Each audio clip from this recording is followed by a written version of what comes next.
Kita dulu tuh kita mungkin nggak ada teka-teki. Coba ente tebak teka-teki ana. Gawe apa yang kita lakukan yang Allah murka, iblis murka. Nah itu Apalah kira-kira? Belum tahu, Ustaz. Jawabannya.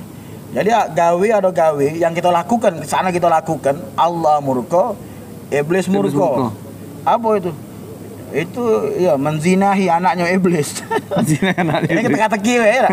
Kita memperkosa anaknya iblis, Allah murka, tapi iblis juga murka.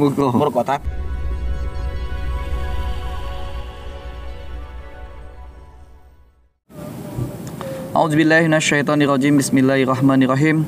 Assalamualaikum warahmatullahi wabarakatuh. Waalaikumsalam warahmatullahi wabarakatuh. Alhamdulillah, jumpa lagi bersama saya Rian Kemas, tetap di Zona King, Zona Kita Ngobrol. Dan pada kesempatan malam hari ini kita kedatangan tamu yang sangat spesial, Ustadz yang jadi raja atau raja yang jadi Ustadz, yaitu Ustadz King. Assalamualaikum Ustadz. Waalaikumsalam warahmatullahi wabarakatuh. Apa kabar, sehat? Alhamdulillah Ustadz. Masya Allah. Ini Ustadz, malam ini kita nih bukan cuma nak ngobrol-ngobrol Ustadz, tapi kita akan menjawab beberapa pertanyaan yang sudah dilontar ke teman-teman, baik melalui WA, Facebook maupun Instagram Ustadz. Iya. Ini ada pertanyaannya pertama nih Ustadz. Apa hukumnya seorang lelaki yang bukan zuriat Nabi Muhammad menikah dengan perempuan dari zuriat Nabi Muhammad Ustadz? Oh ya Allah. Inilah kadang-kadang ya wong-wong yang awam ini, wong yang tidak tahu, sehingga dia ini tidak mengerti, tidak paham akan ilmu syariat Nabi Muhammad sallallahu alaihi wasallam.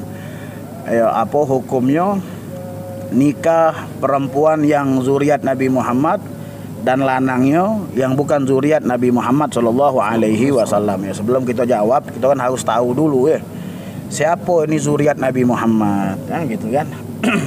Ya, zuriat Nabi Muhammad ini tentunya mereka-mereka yang dipanggil Habib, atau mungkin perempuannya Hubabah, Syarifah. Ya, ini mereka semua tentunya jelas mendapatkan kemuliaan, keistimewaan dari Allah Subhanahu wa taala. Ya, yang jelas mereka tuh lahir ke muka bumi ini ya tidak ada minta sama Allah. Tidak ada minta sama Allah. Jadi ya Allah, jadikan aku mungkin wong Arab, jadikan aku zuriat Nabi Dakati. Jadi sudah ketentuan, sudah kudratnya Allah, sudah takdirnya Allah. Allah jadikan mereka daripada anak keturunan Nabi Muhammad sallallahu alaihi wasallam. Jadi mulia. Jadi makanya dalam Al-Qur'an kan jelaskan juga ada masalah kafaah. Ini kafaah ini dalam arti bahasa kita ini apa? Selevel. Misalkan ente anak jok contoh bela anak jok contoh misalkan ente, siapa nama ente tadi tuh? Kemas.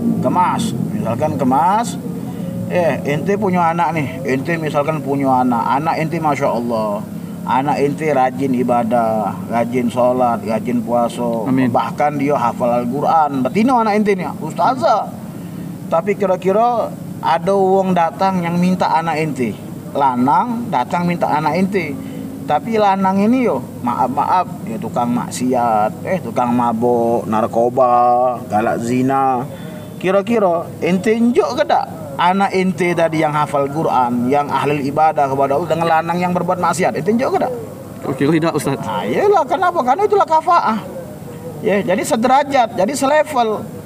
Ya kan sudah jelas dalam Al-Quran, kalau sana mungkin mereka yang tidak beriman, ya pasangannya yang tidak beriman juga. Orang yang nggak berbuat maksiat sama Allah, ya pasangannya juga bakal maksiat. Itulah kafaah tadi itu. Jadi sederajat. Nah, kenapa kita tidak boleh menikahi, kita yang bukan zuriat Nabi Muhammad tidak boleh menikahi daripada syarifah perempuan yang memiliki zuriat Nabi Muhammad dalam dirinya dia, dalam tubuhnya itu terdapat daripada darahnya Nabi Muhammad sallallahu alaihi wasallam. Jadi ini terdapat kesucian yang harus mereka jaga. Yang harus mereka jaga. Ya mungkin di sini juga lagi ada pandangan ulama lah. Ada ulama yang tapi jelas kalau ana pribadi ana punya guru, apalagi guru ana ya minal habaib ya alhamdulillah ya Habib Nagib bin Syaikhul Bakar bin Salim, ya beliau tidak ada senang kalau seandainya ada lanang yang bukan zuriat Nabi Muhammad menikahi daripada zuriat perempuan zuriat Nabi Muhammad sallallahu alaihi wasallam. Pokoknya jelas mereka ya dari kalangan habaib, mereka ya tentu punya dalil-dalil yang masya Allah. Tidak bisa nak basing-basing, ada dalil, ada kenapa dilarang. Ini sebenarnya nak ceritakan ini panjang. Tak baca. Kalau kita mungkin panjang itu harus telaan, harus belajar ini. Jadi walhasil itu guys bawahi, ya tetap tidak boleh. Tidak boleh yang bukan zuriat Nabi Muhammad menikahi perempuan yang zuriat Nabi Muhammad sallallahu alaihi wasallam. Ini sudah ketentuan dari Allah. Sudah ketentuan dari Allah. Emang harus sudah tidak boleh. Ada lagi ini dari habaibnya dewe, mereka yang punya dalil-dalil tertentu. Mungkin kalau seandainya mungkin ada yang sudah ngelakuin hal yang macam ini, cak mana? Kalau seandainya kita mungkin selama ini kita tidak tahu. Ya kita ngelakukan, ya berani beresiko resiko. Berani ngambil resiko bahwasanya itu bukan sesuatu ibadah yang dia lakukan. Kita dulu tuh mungkin nggak ada teka-teki. Coba nanti tebak teka-tekian. Gawe apa yang kita lakukan yang Allah murka, iblis murka. Nah itu apa lah kira-kira? Belum tahu jawabannya. Jadi gawe yang kita lakukan, sana kita lakukan Allah murka, iblis murka. Apa itu? Itu ya menzinahi anaknya iblis. Ini kita teka-teki ya. Kita memperkosa anaknya iblis. Allah murka, tapi iblis juga murka. Tapi yang ini ya mungkin ada ulama mungkin sah mengatakan macam itu, tapi habaib ni dewek punya dalil, mereka dalil yang sangat kuat yang mereka mengatakan tak sah, bahkan haram hukumnya, bahkan zina hukumnya ini. Masya Allah nih. Maka hati-hatinya ini. Janganlah kita minta sama Allah Subhanahu wa taala, jangan sampai anak keturunan kita atau mungkin kawan-kawan kita jangan sampai ngelakuin hal yang macam ini. Jadi ini perbuatan yang tidak disenangi sama Nabi Muhammad. Mungkin nikahnya mungkin sah nikahnya, tapi Nabi Muhammad tidak ridho.